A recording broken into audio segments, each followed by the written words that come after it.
Oke, assalamualaikum warahmatullahi wabarakatuh. Perkenalkan, nama saya Mas Priayi, NPM 18310055, Fakultas Kedokteran Universitas Malahayati, tahun angkatan 2018. Nah, baik, di sini saya akan membuat atau menjelaskan tentang materi pertemuan pertama di blok Neuroscience di Laboratorium Anatomi dengan judul Cranium et Foramina. Nah, di sini kita ketahui cranium adalah suatu tengkorak. Katakanlah tengkorak, ya ini di bagian wajah sini bisa melindungi otak juga. Nah, di situ ada struktur-strukturnya. Ada yang mempersarapi, tapi itu di pertemuan selanjutnya, dan masih banyak yang lainnya. Baiklah, kita langsung mulai saja. Di sini kita buka Sobota edisi 23 halaman 4. Iya. Baik, kita di bagian kepala, di mana kepala, katakanlah kepala ini memiliki cara penglihatan, di mana cara penglihatan ini banyak macamnya. Cara penglihatan dinamakan aspek, tergantung penamaannya. Contoh, dilihat dari depan, aspek depan kan, depan sama dengan anterior, berarti aspek anterior, lateral, posterior, superior, inferior, dan bagian dalam atau bagian medial. Nah, di sini kita lihat di bagian aspek anterior, di mana aspek anterior ini sebelum dibuka dan melihat tulang, kita melihat wajah asli, di mana di sini ada namanya regio atau bagian atau daerah. Di sini regio frontalis di bagian dahi, di bagian mata regio orbitalis, regio nasalis, oralis, di bawah orbitalis terdapat infraorbitalis, terus di sebelah lateralnya infraorbitalis terdapat zygomatica, terus di bawahnya lagi atau di sebelah dari lateral dari oral terdapat buccalis, mentalis, itu bagian anterior. Nah, di sini kenapa saya nggak sebutkan di bagian leher? Karena leher masuknya ke sistem respiratori. Untuk Universitas Malahayati, blok respiratori itu terdapat di semester 3, sedangkan sekarang kita belajar untuk semester 4 blok neuroscience. Oke, sekarang kita berada di aspek lateral, di mana aspek lateral tinggal penambahan saja. Tadi bagian anterior sudah disebutkan, sekarang aspek lateral terlihatlah parietalis, temporalis, occipitalis, parietedio-masseterica. Di sini bagian kita langsung ke bagian aspek anterior, di mana aspek anterior kita ketahui di situ ada frons, kepunyaan os frontal. Terus ada os maxilla, os mandibula, os zygomaticum. Ini setelah dibuka kulit wajah, jadi kita bisa melihat tulang-tulang yang ada di aspek anterior. Nah, di sini kita perlu ketahui di mana si kranium ini terbagi menjadi dua, ada neurocranium dan viscerocranium. Diketahui lagi si neurocranium itu terbagi menjadi 4 tulang. Neurocranium adalah tulang pelindung otak, berarti di bagian sini ya, pelindung otak. Sedangkan si viscerocranium adalah tulang wajah.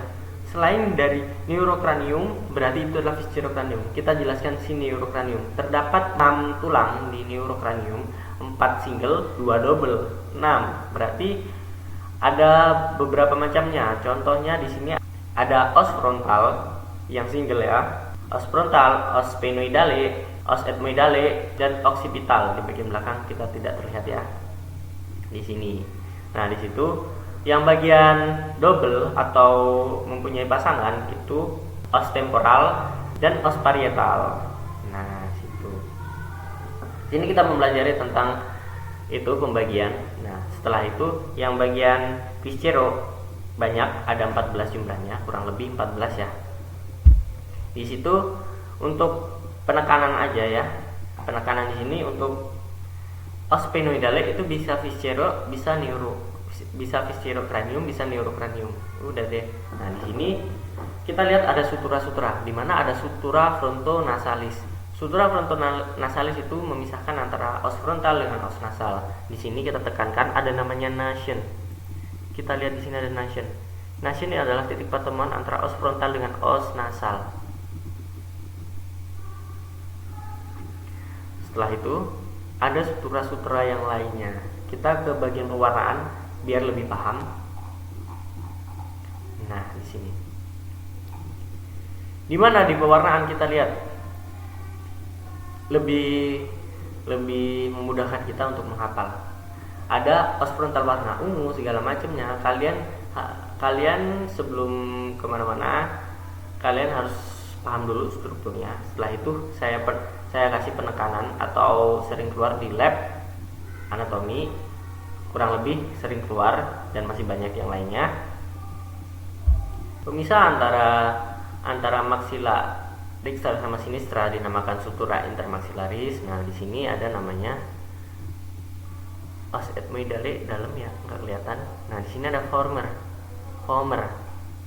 Nanti waktu dibuka kalian bisa lihat former. Ada concha nasalis media, ada foramen infraorbitale. Nah, di bagian atas karena di bawah orbital jadi dinamakan infraorbitale, yang bagian atas supraorbitale. Yang melewatinya arteri, vena supraorbitale, nervus supraorbitale, yang bawah begitu juga, cuma tinggal ganti infraorbitale gitu. Udah deh. Ini aspek anterior. Kita ke aspek lateral, di mana aspek lateral itu penekanannya seperti ini. Di situ ada namanya os temporal. Kita sudah tahu ini ada temporal bagian sini ya. Nah, di bagian sini, di mana os temporal ini terbagi menjadi dua. Dari garis arcus zygomaticus itu membagi dua antara pars squamosa dan processus mastoideus atau bagian mastoideus ya. Ini membagi dua temporal. Yang di sini os temporal pars squamosa, yang di sini os temporal pars mastoideus. Nah, gitu. Nah, ini berkelanjutan dengan penamaan dengan garisnya. Contohlah di sini ada namanya sutura squamosa. Kenapa nggak sutura temporalis? Nah, di situ penekannya, atau sutura temporale. Nah, di situ penekanannya karena ada namanya pars squamosa tadi. Jadi ada namanya squamosa sehingga berubah menjadi sutura squamosa begitu. Nah, di sini ada namanya pars mastoideus. Juga pars mastoideus berkelanjutan dengan nama suturanya. Contohlah di sini adalah sutura occipital mastoidea. Nah, occipito mastoidea itu menghubungkan antara os temporal dengan os occipital. Nah, kenapa nggak temporal occipital temporalis atau segala macam? Nah, di situ karena ada pars mastoideus atau proses mastoideus ini. Udah deh, ini penekanannya. Nah, di sini ada suatu titik-titik yang dimana nanti akan berkelanjutan dengan apa yang saya terangkan nanti. Di sini ada namanya sutura spheno-squamosa. Karena di sini pars squamosa dengan sphenoidalis, maka dihubungkan dengan sutura pars spheno-squamosa. Antara sphenoidalis dengan sphenoidale dengan si frontal, sutura spheno-frontalis. Nah, ini yang unik, antara frontal dengan parietal terdapat sutura coronalis. Begitu selanjutnya. Di sini ada parietal dengan occipital sutura lambdoidea. Nah, di sini nanti bertemu, ada suatu pertemuan, nanti kita lihat di sana di pembahasan selanjutnya. Di sini kita lihat ada pertemuan, katakanlah pertemuan X. Pertemuan X ini mengakibatkan satu titik tumpuk sudut, katakanlah satu titik tumpuk sudut di sini. Ini yang dinamakan pterion. Apa sih pterion? Nanti kita jelaskan selanjutnya. Di sini juga segitiga, tiga sisi. Dia berada di tiga sisi. Dia di sini. Itu dinamakan asterion.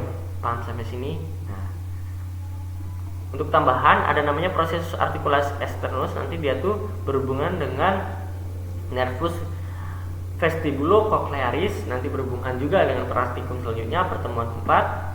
Nah, di sini berhubungan dengan telinga kalian di sini nih gitu. Ya, selanjutnya kita ke aspek superior, di mana aspek superior penekanannya di sini ada yang namanya sutura coronalis yang saya jelaskan tadi, menghubungkan antara os frontal dengan os parietal. Itu bertemu dengan sutura sagittalis. Coronalis bertemu dengan sutura sagittalis, dinamakan bregma. Di sini tempatnya. Namanya bregma. Terus ada sutura lambdoidea bertemu dengan sutura sagittalis dinamakan lambda. Sini. Vertex. Vertex adalah suatu bagian dari tubuh yang paling tinggi. Di sini tempatnya. Occiput di sini. Ini kita lihat dari aspek superior.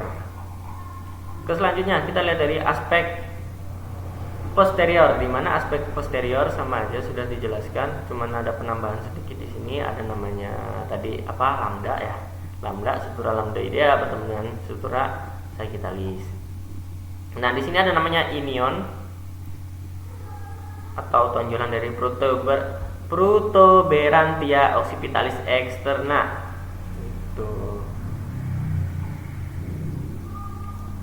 Nah, itu aja sih tambahannya.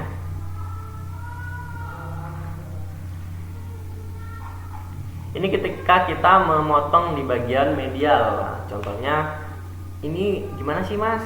Atau gimana cara melihatnya?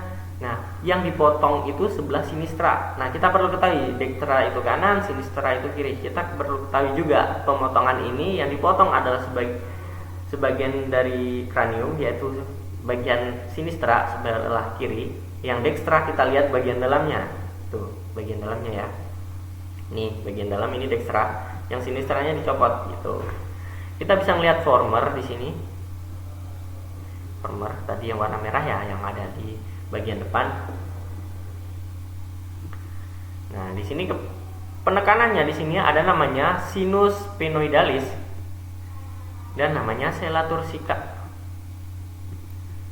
Kenapa penekanan saya tekankan di sini? Karena keduanya membentuk bundaran. Jadi kalau misalkan ditanya X adalah, jadi kita nggak bingung lagi, ada namanya sella turcica dengan sinus spinoidalis. Nah, di mana neurocranium atau bagian, maksud saya di mana adanya kranium itu terbagi menjadi dua, ada calvaria dan basis cranii. Basis cranii terbagi menjadi dua, basis cranii interna dan eksterna. Kita belajar tentang calvaria dulu, di mana calvaria itu di bagian atas otak, maksudnya tengkorak. Kalian bisa tahu ya, tengkorak kita, kepala kita, perhatikan saya, kepala kita dipotong segini, set, ditarik, kita ngeliatnya kayak gini. Nah, gitu. Di sini ada beberapa strukturnya. Di sini ada namanya sulcus sinus sagittalis. Kita lihat sulcus sinus sagittalis di sini. Nah, di sini sulcus sinus sagittalis itu tempat melekatnya sinus sagittalis superioris. Terus ada fovea granulares,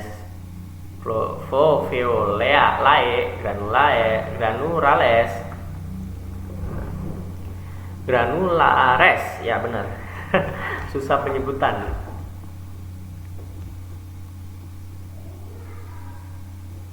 Itu tempat ini ya, menempel atau tempatnya LCS katakanlah.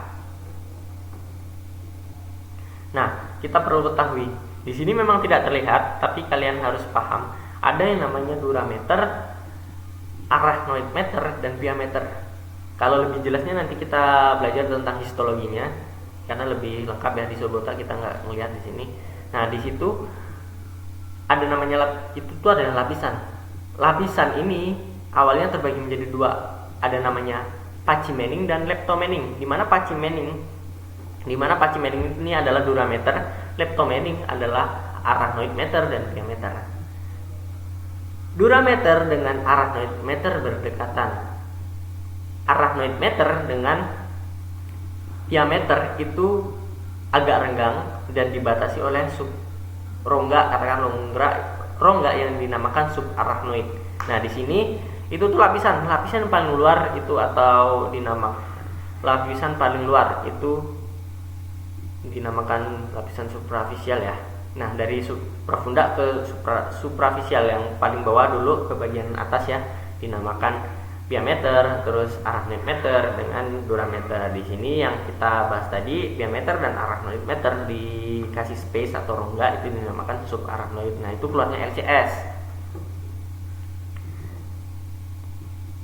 Udah deh. Nah, kita langsung ke sini.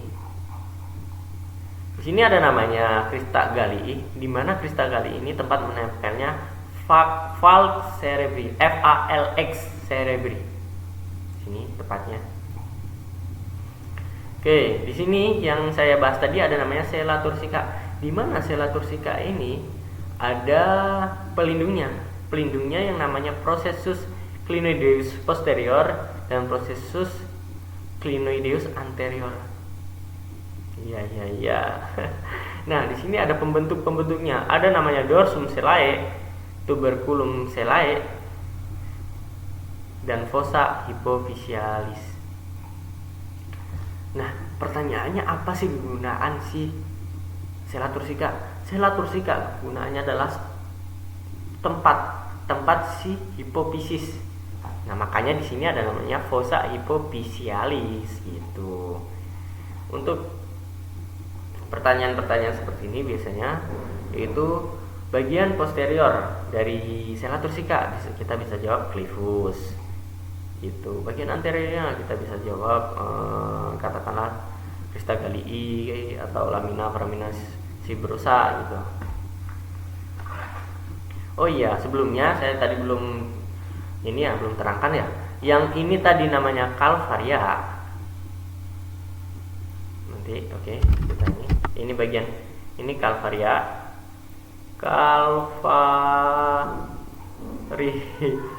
Ya. Oke. Ini calvaria. Ini namanya basis cranii interna. Tuh. Ada tulisannya sendiri, jadi tinggal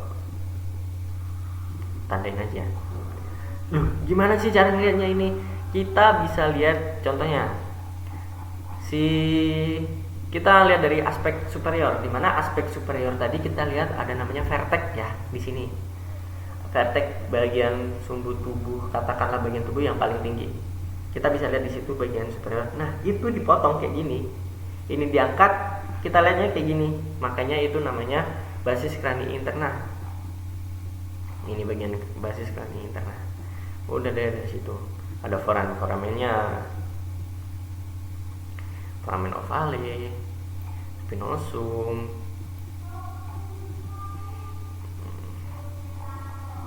Nah, di sini ada pembagian dari basis cranii interna.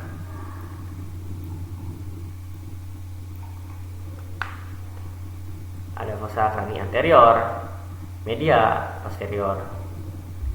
Biasanya penamanya di sini contohnya clivus berada di mana? Clivus berada di fossa cranii media. Terus sella turcica berada di mana? Ya tergantung ini sih, tergantung. Nah, saat ini garisnya ya, tergantung garisnya. Oke. Sella turcica berada di mana? Fossa cranii media gitu. Nah, ini bagian eksternanya. Ini bagian interna. Ketika dibalik ya, kita balik kayak gini. Ini gitu. Contohnya itu kayak gini ya, itu kayak gini. Terus kita balik kayak gini. Nah, ini bagian eksternanya. Nih, ini bagian eksternanya tuh. Ini bagian eksterna. Ada foramen magnum, nanti berhubungan dengan vertebrae dia. Iya.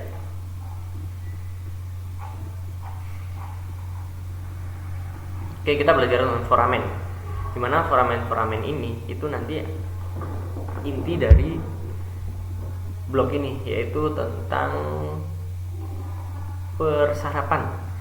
Kita penekanan aja ya, di sini kalian harus belajar semuanya sih. Nanti kalau kita tekankan di sini itu ada namanya rosjuma. Rosjuma apa aja sih? Rosjuma ada namanya foramen rotundum, foramen ovale, spinosum, terus jugulare, terus magnum. Tinggal kita lihat nih, foramen rotundum ada apa aja sih? Ini makanya ada tabelnya. Kita lihat. Foramen rotundum ada nervus maxillaris, terus ada foramen ovale. Ada apa aja di situ? Nervus mandibularis, plexus venosus, foraminis ovalis. Nah, dan seterusnya.